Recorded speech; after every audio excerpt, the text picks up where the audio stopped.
ഏവർക്കും പുതിയൊരു വീഡിയോയിലേക്ക് ഹാർദമായ സ്വാഗതം. ഇന്നത്തെ വിഷയം വീട്ടിലെങ്ങനെ കുരുമുളക് കൃഷി ചെയ്യാമെന്നതിനെ പറ്റിയാണ്. അപ്പോൾ നമുക്ക് കുരുമുളക് വീട്ടിൽ അത്യന്താപേക്ഷിതമായിട്ടുള്ള ഒരു സുഗന്ധ വിളയാണ്. അപ്പോൾ നമുക്ക് വീട്ടിലെങ്ങനെയാണ് അവ നട്ട് പരിപാലിക്കുന്നതെന്നറിയാം. അപ്പോൾ നമ്മുടെ വീട്ടിൽ കിട്ടുന്ന കുരുമുളക് എന്ന് പറയുന്നത് സാധാരണ വള്ളിയായിട്ടുള്ള കുരുമുളകുണ്ട്, അല്ലാതെ കുറ്റിയുണ്ട്. അപ്പോൾ വള്ളി കുരുമുളകിൻ്റെ ഒരു വിഷയം എന്ന് പറയുന്നത് നമുക്കത് അത് പറിച്ചെടുത്ത് വിളവെടുപ്പിന് അത് ഭയങ്കര ബുദ്ധിമുട്ടാണ്. അപ്പോൾ നമുക്ക് വീട്ടിൽ വളരെ എളുപ്പത്തിൽ തന്നെ ചെടിച്ചട്ടിയിലോ അല്ലെങ്കിൽ ഗ്രോ ബാഗിലോ എങ്ങനെ വിളവെടുക്കാം, അതായത് നമുക്ക് വീട്ടിൽ നല്ല ശുദ്ധമായിട്ടുള്ള കുറ്റി കുരുമുളക്, അതായത് കുരുമുളക് എങ്ങനെ നമുക്ക് വിളയിച്ചെടുക്കാം എന്നതിനെ പറ്റിയുള്ള വീഡിയോ ആണ്. അപ്പോൾ ആദ്യമാണ് ഈ ചാനൽ നിങ്ങൾ കാണുന്നതെങ്കിൽ ചാനലൊന്ന് സബ്സ്ക്രൈബ് ചെയ്ത് സഹായിക്കുക. അപ്പം വീഡിയോയിലേക്ക് പോകാം. നമുക്ക് ചെറിയ കുറ്റി കുരുമുളകൊക്കെ എന്ന് പറഞ്ഞാൽ നമ്മുടെ നഴ്സറികളിലൊക്കെ കിട്ടും. അപ്പോൾ അത് നമുക്ക് എങ്ങനെയാണ് ഒരു ചെടിച്ചട്ടിയിലേക്ക് നടേണ്ടുന്നത്, അപ്പം എന്ത് സാധനം നമ്മൾ ആദ്യം വാങ്ങിച്ചെന്ന് പറഞ്ഞാൽ, ഇപ്പോൾ ഏത് കുറ്റി കുരുമുളകാണേലും വള്ളിയാണെങ്കിലും നമ്മൾ എന്ത് കിട്ടിയാലും ആദ്യമേ നമ്മൾ മണ്ണൊരുക്കണം. മണ്ണൊരുക്കുന്നത് ഏറ്റവും അത്യാവശ്യമാണ്. എന്ന് പറഞ്ഞു കഴിഞ്ഞാൽ ഈ ഒരു കുരുമുളകിനും ഫംഗസ് രോഗം ബാധിക്കാൻ ഏറ്റവും സാധ്യത കൂടുതലാണ്. ഫംഗസ് എന്ന് പറഞ്ഞു കഴിഞ്ഞാൽ നമ്മുടെ ഈ ഇലകളിൽ ഒരു ചെറിയൊരു പാട് പോലെ വരും, ഒരു കറുത്ത പാട്. അപ്പോൾ ആ കറുത്ത പാട് വന്നിട്ട് ഇവ ഇങ്ങനെ പടർന്ന് ഈ ഇല കൊഴിയുന്ന ഒരു രോഗമുണ്ട്. അപ്പോൾ അങ്ങനെ വരുന്ന ഒരു രോഗം ഈ കുരുമുളകിൽ കാണാം. അപ്പോൾ നമുക്ക് ഈ കുറ്റി കുരുമുളക് നടുമ്പോഴും അതിന് പരിപാലന രീതികളുണ്ട്. നന്നായിട്ട് ജലം ആവശ്യമുള്ള ഒരു വിളയാണ് കുരുമുളക്. അപ്പം അമിതമാവാനും പാടില്ല. അപ്പോൾ നമ്മൾ എപ്പോഴും ചെടിച്ചട്ടിയിലാണെങ്കിലും ഡ്രമ്മിലാണെങ്കിലും കൃഷി ചെയ്യുമ്പോൾ നമ്മൾ ശകലം ചകിരിച്ചോറോ അല്ലെങ്കിൽ ഇപ്പോൾ അറക്കപ്പൊടിയുടെ വെച്ചിട്ടുള്ള ഞാനൊരു വീഡിയോ ചെയ്യും ഉടനെ. അപ്പോൾ അതോ നമുക്ക് കമ്പോസ്റ്റ് ആക്കി അല്ലെങ്കിൽ അടുക്കള മാലിന്യത്തിൻ്റെ കമ്പോസ്റ്റ് ഇതെല്ലാം നമുക്ക് ഇതിനകത്ത് ചേർക്കാം. അപ്പോൾ ആദ്യമേ തന്നെ ചെയ്യേണ്ടത് നമുക്ക് എത്രയാണോ ഒരു ഡ്രമ്മിൽ കൊള്ളാവുന്ന മണ്ണ്, ഇതിനകത്ത് പിന്നെ നമ്മൾ പിന്നീട് മണ്ണ് ഉപയോഗിച്ച് ഈ ബാക്കിയുള്ള വിളകൾ വെക്കുന്നതിൻ്റെ തൊട്ട് എടുക്കേണ്ട ആവശ്യമില്ല. അപ്പോൾ ആദ്യമേ ചെയ്യേണ്ടത് കുമ്മായം നീറ്റിയ അതിൽ നിന്ന് ഒരു ഡ്രമ്മിലേക്ക് എത്രയാണോ നമ്മൾ മണ്ണെടുക്കുന്നത്, ഇപ്പോൾ ഒരു 2 ഗ്രോ ബാഗ് മണ്ണാണെങ്കിൽ ഈ ഒരു ഡ്രമ്മിലേക്ക് കൊള്ളുന്നതെന്ന് കരുതുക. അങ്ങനെയാണെങ്കിൽ ആ 2 ഗ്രോ ബാഗിലേക്ക് ഒരു 200 ഗ്രാം കുമ്മായം, അത് നമ്മൾ അതിനകത്തേക്ക് ഒരു 8 സ്പൂണോളം കാണും, 200 ഗ്രാം. അപ്പോൾ ആ 200 ഗ്രാമിൽ നമ്മൾ എടുത്തിട്ട് വെളിയിലിട്ട് നന്നായിട്ട് വെയിൽ കൊള്ളിക്കുക. ഒരു ചെറിയൊരു പരുവത്തിൽ ഒന്ന് നനച്ചതിന് ശേഷം അത് നന്നായിട്ട് വെയിൽ കൊള്ളിച്ചതിന് ശേഷം അവയെ ഒരു 15 ദിവസത്തേക്ക് നമ്മൾ എന്തെങ്കിലും ഒരു ഷീറ്റ് വെച്ച് മൂടിയിടുക. അപ്പോൾ അങ്ങനെ ചെയ്യുന്നതോടുകൂടി വെയിൽ കൊള്ളുമ്പോൾ ഒരു കറുത്ത ഷീറ്റാണ് ഉപയോഗിക്കുന്നതെങ്കിൽ ഏറ്റവും നല്ലത്. അപ്പോൾ സൂര്യതാപം കൊണ്ട് അതിലുള്ള മൈക്രോ ഓർഗാനിസം, അതായത് ജീവനുള്ളവയെ മൊത്തം, അതായത് പിന്നെ രോഗകാരികളായിട്ടുള്ള കുമിളുകൾ എല്ലാം നശിക്കും. അപ്പം അങ്ങനെ നശിച്ച ആ മണ്ണ് എടുക്കുകയാണെങ്കിൽ നമുക്ക് വളർച്ച പെട്ടെന്ന് തന്നെ ത്വരിതപ്പെടുത്തിയെടുക്കാൻ സഹായിക്കും. അപ്പം അതുപോലെ തന്നെ ഇതിനകത്ത് ഉപയോഗിക്കുന്ന ചാണകത്തിലൂടെ ഈ പറയുന്നതിൻ്റെ തൊട്ട് പെട്ടെന്ന് തന്നെ ഈ കുരുമുളകിലേക്ക് ബാധിക്കുന്ന ഫംഗസ് രോഗമുണ്ട്. അപ്പം അതിനെ തടയാൻ വേണ്ടി ഞാൻ 2 ദിവസം മുമ്പ് ഒരു വീഡിയോ ഞാൻ ഇട്ടിട്ടുണ്ട്, ട്രൈക്കോഡർമ എങ്ങനെ സമ്പുഷ്ടീകരിക്കാമെന്നതിനെ പറ്റി. ട്രൈക്കോഡർമ എന്ന ഫംഗസ് എങ്ങനെ നമുക്ക് ചാണകത്തിൽ സമ്പുഷ്ടീകരിച്ചെടുക്കാമെന്നതിനെ പറ്റി, അത് കാണാത്തൊരു കാണുക. അപ്പോൾ അങ്ങനെ സമ്പുഷ്ടീകരിച്ചെടുക്കുകയാണെങ്കിൽ ഈ പറയുന്ന ചാണകത്തിലൂടെ അല്ലെങ്കിൽ നമ്മുടെ കയ്യിൽ കിട്ടുന്ന കമ്പോസ്റ്റിലൂടെ വരുന്ന യാതൊരുവിധ അസുഖങ്ങളും നമ്മുടെ ചെടികൾക്കോ വിളകൾക്കോ സംഭവിക്കത്തില്ല. അപ്പോൾ പ്രത്യേകിച്ച് ഈ പറയുന്ന ഫംഗസ് രോഗങ്ങൾ ഈ കുരുമുളകിൽ ബാധിക്കാൻ വളരെ എളുപ്പമാണ്. വളരെ എളുപ്പമെന്ന് വെച്ചാൽ വളരെ പെട്ടെന്ന് തന്നെ ഈ കുരുമുളകിനെ ബാധിക്കും. അപ്പോൾ നമ്മൾ ഈ ഒരു കാര്യങ്ങളെല്ലാം നമ്മൾ നോക്കിയിട്ട് വേണം കുരുമുളക് നടാൻ. അപ്പോൾ നമ്മൾ നഴ്സറികളിൽ നിന്ന് വാങ്ങുന്ന തൈയാണെങ്കിലും ഒരു തൈ ഉണ്ടെങ്കിൽ തന്നെ നമുക്ക് പല തൈകളാക്കി മാറ്റാം. അതിനെപ്പറ്റി ഞാനൊരു വീഡിയോ ചെയ്യാം. അപ്പോൾ ഈ ഒരു കുരുമുളകിൽ നിന്ന് തന്നെ നമുക്ക് ഒരുപാട് തൈകൾ ഉൽപ്പാദിപ്പിച്ചെടുക്കാം. നമുക്ക് വീട്ടിൽ വലിയ പ്രയാസമൊന്നുമില്ല, ഈ പറയുന്നതിൻ്റെ തൊട്ട് വലിയ ടെക്നോളജി ഒന്നുമില്ല. നമുക്ക് വളരെ എളുപ്പത്തിൽ തന്നെ ഈ ഒരു കുരുമുളകിൽ നിന്ന് ഒരു 10-15 തൈകൾ നമുക്ക് വളരെ പെട്ടെന്ന് തന്നെ ഉണ്ടാക്കിയെടുക്കാം. അതിനെപ്പറ്റി ഞാൻ പെട്ടെന്ന് തന്നെ ഒരു വീഡിയോ ചെയ്യാം. അപ്പം ഇത്രയും കിട്ടുന്ന സാധാരണ ഒരു തണ്ട്, ഇതിൻ്റെ ഒരു ചെറിയൊരു വലിപ്പത്തിലുള്ള തണ്ടായിരിക്കും നമുക്ക് സാധാരണ നഴ്സറികളിൽ നിന്ന് കിട്ടുന്നത്. അപ്പോൾ അതിനെ ആദ്യം ചെയ്യേണ്ടതെന്ന് പറഞ്ഞു കഴിഞ്ഞാൽ ഈ കുമ്മായം ഇട്ട് ട്രീറ്റ് ചെയ്ത മണ്ണിലേക്ക് ഒരു എന്താണ് 3 ചിരട്ട മണ്ണിന് 1 ചിരട്ട ചകിരിച്ചോറും 1 ചിരട്ട ഈ പറയുന്ന ചാണകപ്പൊടിയുടെ കമ്പോസ്റ്റ്. അപ്പോൾ അങ്ങനെ വെച്ചിട്ടാണ് നിങ്ങൾ എത്രയാണോ മണ്ണെടുക്കുന്നത് അത് ഈക്വൽ ആക്കുക. അപ്പോൾ അങ്ങനെ എടുത്ത മണ്ണിലേക്ക് നമ്മൾ ഇതിനെ കൂട പൊട്ടിച്ച്, അത് ചെറിയ കൂടയായിരിക്കും, അത് പൊട്ടിച്ച് അതിൻ്റെ മെയിൻ വേരുകളെ ഇളകാതെ ഇതിനേക്ക് നടുന്നതിന് മുമ്പ് തന്നെ നമുക്ക് ഏകദേശം ഇതിൻ്റെ ഈ ചെടിച്ചട്ടി അല്ലെങ്കിൽ ഈ ഡ്രമ്മിൻ്റെ ഏറ്റവും അടിയിലേക്ക് കരിയില നമുക്ക് നിറയ്ക്കാം. കരിയില എന്ന് പറയുന്നത് പൊട്ടാഷ് കൂടുതലാണ്. അപ്പോൾ കരിയില കമ്പോസ്റ്റിനെ പറ്റി ഞാൻ എൻ്റെ ഒരു വീഡിയോയ്ക്കകത്ത് ചെയ്തിട്ടുണ്ട്. അപ്പോൾ അത് നിങ്ങൾ വിശദമായിട്ട് അത് കണ്ടിട്ട് നിങ്ങൾ അതും ഇതിനകത്തേക്ക് ആ ഒരു കരിയില കമ്പോസ്റ്റും നിങ്ങൾക്ക് ഇതിനകത്തേക്ക് ഉപയോഗിക്കാം. അപ്പം അങ്ങനെ കരിയില കമ്പോസ്റ്റ് ഉപയോഗിക്കുന്നതിൻ്റെ ഗുണമെന്ന് പറയുന്നത് നമുക്ക് ഈ മണ്ണിനൊരു ഇളക്കം കാണും. അപ്പം നന്നായിട്ട് ഇളക്കുന്ന കൂട്ടത്തിൽ ഇപ്പോൾ ഈ ചകിരിച്ചോറ് കമ്പോസ്റ്റും ഈ പറയുന്ന കരിയില കമ്പോസ്റ്റും എല്ലാം കൂടെ ഒരു മിശ്രിതമാകുമ്പോൾ ഇവയുടെ വേര് പെട്ടെന്ന് വളർച്ച പ്രാപിക്കും. അപ്പോൾ വേരിന് നന്നായിട്ട് വേരോട്ടം ഉണ്ടാകുമ്പോഴാണ് ഇവ വളർച്ച പെട്ടെന്ന് കിട്ടുന്നത്. അതേപോലെ തന്നെ നമുക്ക് വേരിൻ്റെ വളർച്ചയ്ക്കായിട്ട് ഏറ്റവും അനുയോജ്യമായിട്ടുള്ളത് ഫോസ്ഫറസ് ആണ്. നൈട്രജൻ എന്ന് പറയുന്നത് ഇലകളുടെ വളർച്ചയ്ക്കും, ഫോസ്ഫറസ് എന്ന് പറയുന്നത് ഇതിൻ്റെ വേരിൻ്റെ വളർച്ചയ്ക്കും, പൊട്ടാഷ് എന്നത് ഇവയുടെ കായ്ഫലം ഉണ്ടാകാനും.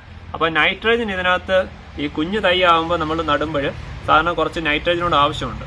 അപ്പോൾ അതിനാണ് ഈ പറയുന്ന കമ്പോസ്റ്റ് അല്ല, നമ്മുടെ ചാണകപ്പൊടി വെച്ചിട്ട് ട്രൈക്കോഡർമ സമ്പുഷ്ടീകരിച്ച ചാണകപ്പൊടി ഉപയോഗിക്കുന്നത്.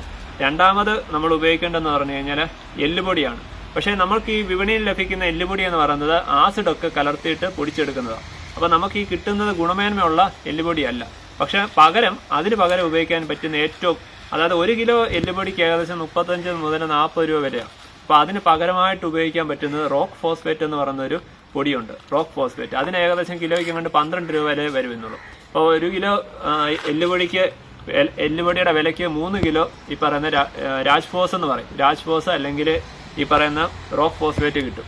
അപ്പോൾ അത് ഉപയോഗിച്ചാൽ മതി. ഇപ്പം എല്ലുപൊടി എന്ന് പറഞ്ഞാൽ ഞാൻ പറഞ്ഞു നമുക്ക് വിപണിയിൽ ലഭിക്കുന്ന ഒന്നും നല്ലതല്ല.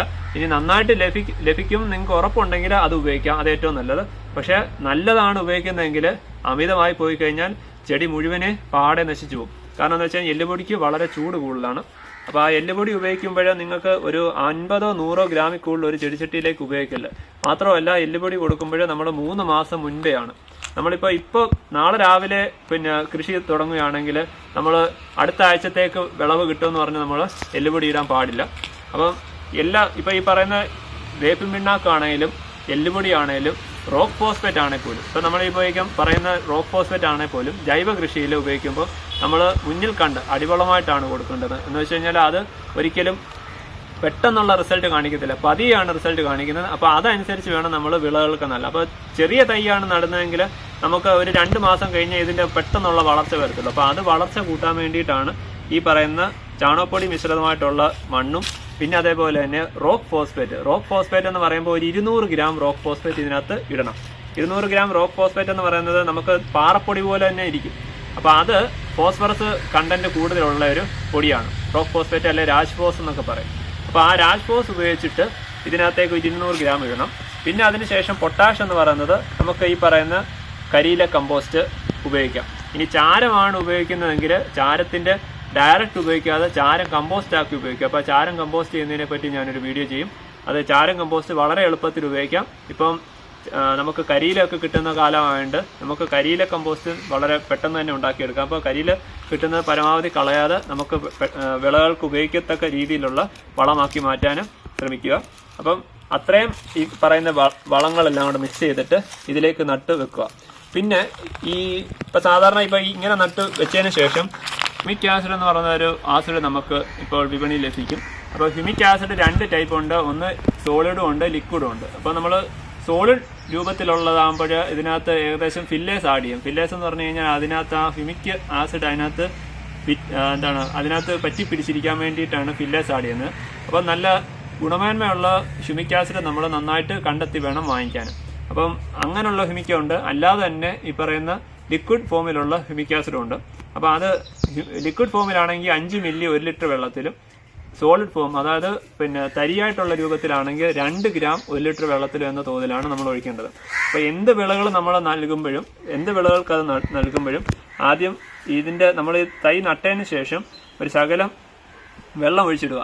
ഒരു 10-20 മിനിറ്റ് കഴിഞ്ഞതിന് ശേഷം മാത്രമേ നമ്മൾ ഈ ചെടികൾക്ക് ഇതെല്ലാം നൽകാവൂ. ഇപ്പോൾ ഈ പറയുന്ന കുരുമുളകാണെങ്കിലും നന്നായിട്ട് പെട്ടെന്ന് വേര് വരാനായിട്ട് ഇതൊരു 2 ഗ്രാം 1 ലിറ്റർ വെള്ളത്തിലേക്ക് കലക്കിയിട്ട് ഈ തടം കുതിർത്തതിന് ശേഷം ഒരു 10-20 മിനിറ്റ് ശേഷം നമ്മൾ നന്നായിട്ട് ഇതിനകത്തേക്ക് ഒഴിച്ചു കൊടുക്കുക. അപ്പം പെട്ടെന്ന് തന്നെ ഒരു 2 ആഴ്ചക്കുള്ളിൽ തന്നെ ഈ ഇതിൻ്റെ തൈക്ക് നല്ല ആരോഗ്യത്തോടുള്ള വളർച്ച കിട്ടും.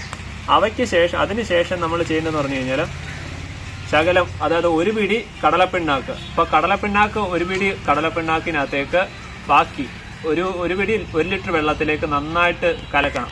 എന്നിട്ട് അതിനെ ഒരു 5 ലിറ്റർ വെള്ളത്തിലാക്കി ചേർത്ത് അപ്പോൾ അങ്ങനെ ഒഴിച്ചു കൊടുക്കുക. അപ്പോൾ അങ്ങനെ ഒഴിച്ചു കൊടുക്കുമ്പോൾ ഉള്ള ഗുണം എന്ന് പറഞ്ഞു കഴിഞ്ഞാൽ ഇവ പെട്ടെന്ന് വളർന്നു വരും. അപ്പോൾ ഈ പറയുന്ന പൊട്ടാഷ് വളങ്ങളും ബാക്കിയുള്ള എല്ലാം പിന്നീട് പതുക്കെ ഈ വേര് പിടിച്ച് അവ വലിച്ചെടുക്കുകയും അതിനൂടെ നല്ല രീതിയിൽ വളർച്ച ഇത് പ്രാപിക്കുകയും ചെയ്യും. അപ്പോൾ പിന്നീട് നമ്മൾ ഈ പറയുന്നതിൻ്റെ കൂട്ട് ഏകദേശം വളർന്ന് വന്നതിന് ശേഷം നമ്മൾ നൽകേണ്ടുന്നത് പൊട്ടാഷ് കലർന്ന വളങ്ങളാണ്. അപ്പോൾ പൊട്ടാഷ് കലർന്ന വളങ്ങൾ നൽകുമ്പോഴാണ് ഏറ്റവും കൂടുതൽ വിളവുണ്ടാകുന്നത്. പിന്നെ അതുപോലെ ഇത് തിരിയിട്ട് തുടങ്ങുമ്പോൾ നന്നായിട്ട് നനച്ചു കൊടുക്കണം. മുകളിൽ നിന്ന് തിരി വരുമ്പോൾ മുകളിൽ നിന്ന് നമ്മൾ നനച്ചു കൊടുക്കണം. അപ്പോഴേ ഇത് പരാഗണം പെട്ടെന്ന് നടക്കത്തുള്ളൂ. മഴക്കാലത്താണ് കൂടുതലും കുരുമുളക് പിടിക്കുന്നത്. അല്ലെങ്കിൽ ഇതാണ്ട് ഇത് വെള്ളത്തിൻ്റെ കുറവുള്ളതുകൊണ്ടാണ്. ഈ വെള്ളത്തിൻ്റെ കുറവ് വരുമ്പോൾ ഈ മുകളിലുള്ള തിരികൾ, ഈ വരുന്ന തിരികൾ മഴവെള്ളത്തിലൂടെയാണ് ഇങ്ങനെ ഒഴിക്കുമ്പോഴാണ് സാധാരണ ഇത് പരാഗണം പെട്ടെന്ന് നടക്കുന്നത്. അപ്പോൾ അങ്ങനെ വരുമ്പോൾ തിരി മുഴുവൻ പിടിക്കും. അതുകൊണ്ടാണ് മഴക്കാലത്ത് കൂടുതലും കുരുമുളക് പിടിക്കുന്നതിൽ തിരിയിലെല്ലാം നന്നായിട്ട് മണികൾ കാണുന്നത്.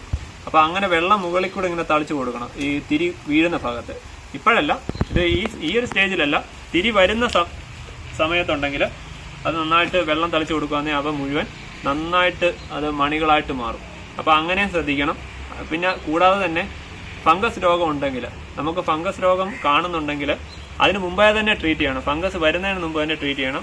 ഈ പറയുന്നതിൻ്റെ സ്യൂഡോമോണാസ് ഒരു 20 ഗ്രാം 1 ലിറ്റർ വെള്ളത്തിലാക്കിയിട്ട് അത് പിന്നെ അടിയാൻ വെക്കണ്ട, തെളി മാത്രം വേണ്ട, മൊത്തത്തിലെടുക്കുക. അത് തടത്തിലൊഴിച്ചു കൊടുക്കാം. തടത്തിലൊഴിച്ചു കൊടുക്കുന്നതുകൊണ്ടുകൂടി ഇവയ്ക്ക് നല്ല പ്രതിരോധശേഷി കിട്ടും. ഇപ്പോൾ ബാക്ടീരിയ ആണെന്ന് പറഞ്ഞ സ്യൂഡോമോണാസ്. അപ്പോൾ ആ സ്യൂഡോമോണാസ് ഇതിലേക്ക് കൊടുക്കുന്നതോറും ഇവയ്ക്ക് വേരിനുൾപ്പെടെ അതുപോലെ ചെടിക്ക് മൊത്തത്തിലൊരു പ്രതിരോധശേഷി കിട്ടും.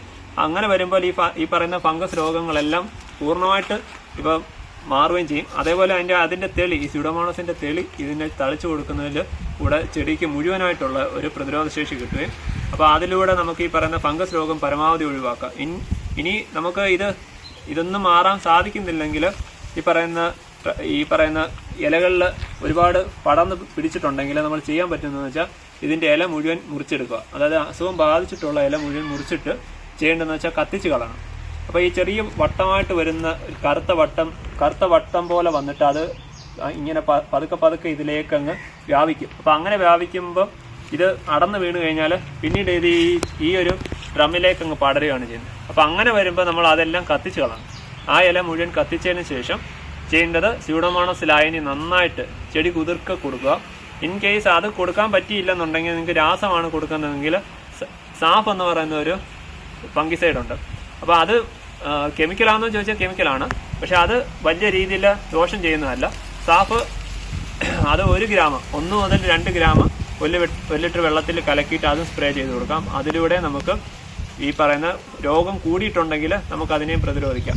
നമുക്ക് ഈ പറയുന്ന ജൈവ രീതി തന്നെ പിന്തുടർന്നാൽ, ജൈവ രീതി ആദ്യമേ തന്നെ തുടങ്ങുകയാണെങ്കിൽ നമുക്ക് ഈ പറയുന്ന രാസ കീടനാശിനിയും അതുപോലെ കുമിൾനാശിനിയും ഒന്നും ഉപയോഗിക്കേണ്ടി വരത്തില്ല. അപ്പോൾ എന്തുകൊണ്ടാണെങ്കിലും നമുക്ക് ഈ പറയുന്ന കുരുമുളക് നല്ല രീതിയിൽ വളർത്തിയെടുക്കാൻ ഇത്തരത്തിൽ ഉള്ള കൃഷി രീതികൾ അവലംബിച്ചാൽ മതി. അപ്പോൾ ഈ ചാനൽ നിങ്ങൾക്ക് ഇഷ്ടപ്പെട്ടെങ്കിൽ സബ്സ്ക്രൈബ് ചെയ്യുക, ലൈക്ക് ചെയ്യുക, ഷെയർ ചെയ്യുക. Thank you.